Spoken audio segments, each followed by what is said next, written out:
40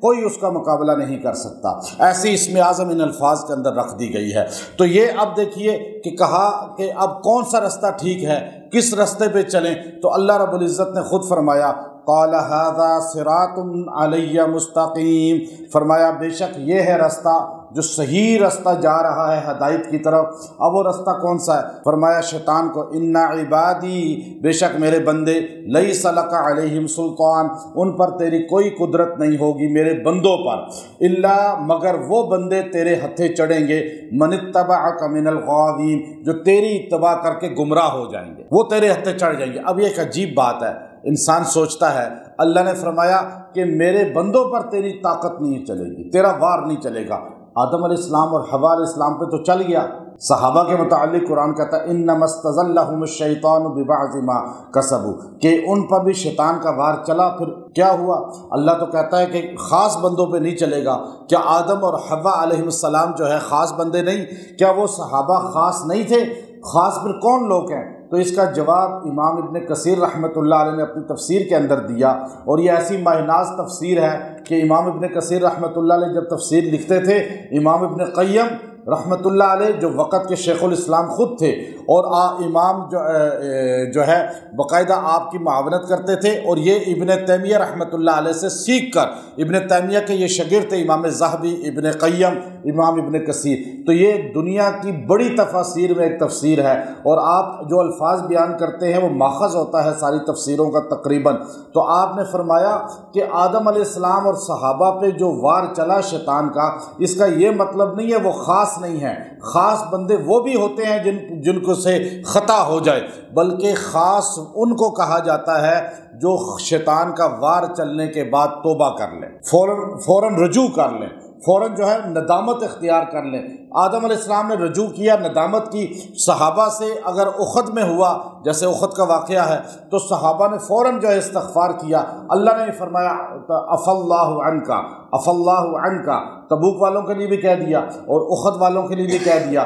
تو اب جب صحابہ نے فوراً استغفار کی تو وہ گویا کہ ان سے خاص بندوں سے گناہ ہو بھی جاتا ہے تو وہ فوراً توبہ کر کے گناہ کبیرہ کو معاف کرا لیتے ہیں، اور ان سے گناہ کبیرہ نہیں ہوتا جو فاحش گناہ ہے، بلکہ چھوٹے چھوٹے جو گناہ ہوتے ہیں اگر کبیرہ بھی ہو جائے تو توبہ کر کے وہ خاص بندوں میں دوبارہ داخل ہو جاتے ہیں۔ تو آپ اور میں بھی اسی طرح جیسے ہی توبہ کرتے ہیں ہم بھی اللہ کے خاص بندوں میں داخل ہو جاتے ہیں۔ اور فرمایا وَإِنَّ جَهَنَّمَ، بے شک پھر میں نے جو ہے وہ جہنم ان کے لیے بنائی ہے جو باغی ہوں گے، لَمَوْعِدُهُمْ أَجْمَعِينَ، جس کا وعدہ ان سب سے ہے جہنم کا، لَهَا سَبْعَةُ أَبْوَابٍ، وہ جہنم کے 7 جو ہے دروازے ہیں، لِكُلِّ بَابٍ مِّنْهُمْ جزء مقسوم، ہر دروازے کا ہر فرقے کے لیے مختص کر دیا گیا ہے۔ اب ہر طبقہ، یہ گناہ گاروں میں بھی طبقات ہیں۔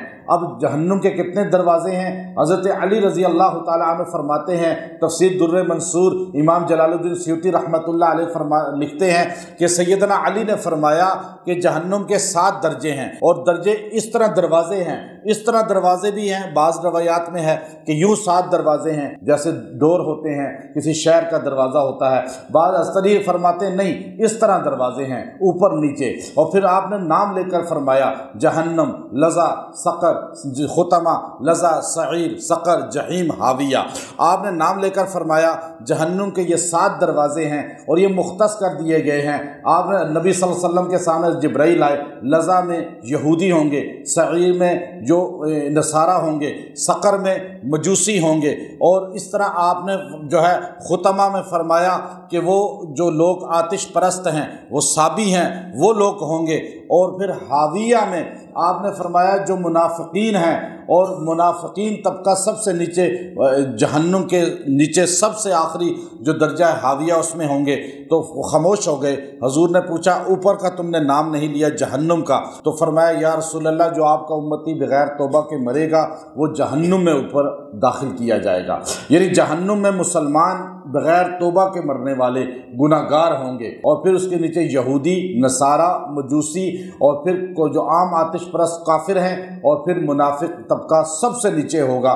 تو اس لیے اب جو آدمی یہ چاہے کہ مجھے صحیح رستہ مل جائے کہ جنت کا رستہ کون سا ہے، کون سا طبقہ صحیح ہے، کون سا گروہ فرقہ ٹھیک ہے، سارے بات کرتے ہیں، اپنے اپنی دلائل دیتے ہیں۔ تو آپ یہ آیت کریمہ 41 سورہ حجر یہ آیت ہے اس کی، قال ھذا صراط علی مستقیم، قال ھذا صراط علی مستقیم، اس کو 33 بار پڑھ کے 3 دن تک رات کو سونے سے پہلے پڑھ کے دعا کر کے سوئیں، اللہ 3 دن میں آپ کو خود رہنمائی کر دے گا، آپ کی توجہ آ جائے گی۔ غازی احمد کرشن لال سے غازی احمد بنے، ہندو کا بہت بڑے گھرانے سے تھے، پھر جب مسلمان ہوئے تکلیفیں اٹھائیں، اور مسلمان ہونے سے پہلے اب وہ دوستوں کے ساتھ علی گڑھ میں پڑھتے تھے تو ان کو ذہن میں آیا کہ کون سا ٹھیک ہے، تو انہوں نے اس طرح اس آیت کو جو ہے ریسرچ انہوں نے کی۔